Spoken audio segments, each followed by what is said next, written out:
шақырту 40 жасар ер адам без сознания деп беріп жатыр.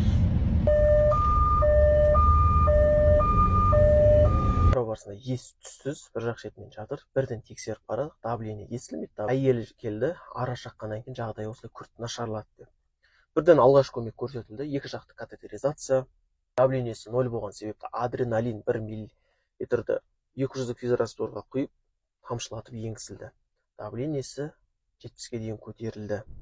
Одан кейін гормональный терапия жасалды. Сосын кейін бұл жерде антигистаминдер енгізілген жоқ, давление төмен болуына байланысты. Сұрадық, не жағдай? Жалпы араға аллергиясы бар. Араның ұясын барып түрткен, ол басына келіп құлаған, өзім бір жобамен бір 30-40 шақты ара шаққан секілді, денесі ісінген, жалпы беттері қызарып, майда бөртпелер пайда болған аллергиялық крапивницалар. Сосын давлениесін 90-ға дейін көтеріліп, ауруханаға тасымалданды. Екі жақты катетеризациямен қатар бұл жерде оксигенотерапия және де бірден мониторға жалғап, жалпы жағдайын бақылап отырдық. Сол үшін де достар, анафилактикалық шок естеріңізде болсын, тек қана дәрілік препараттардан бермейді, химиялық заттардан, тіпті жәндіктеріне шағуынан кейін де осындай күрт нашарлап жатады.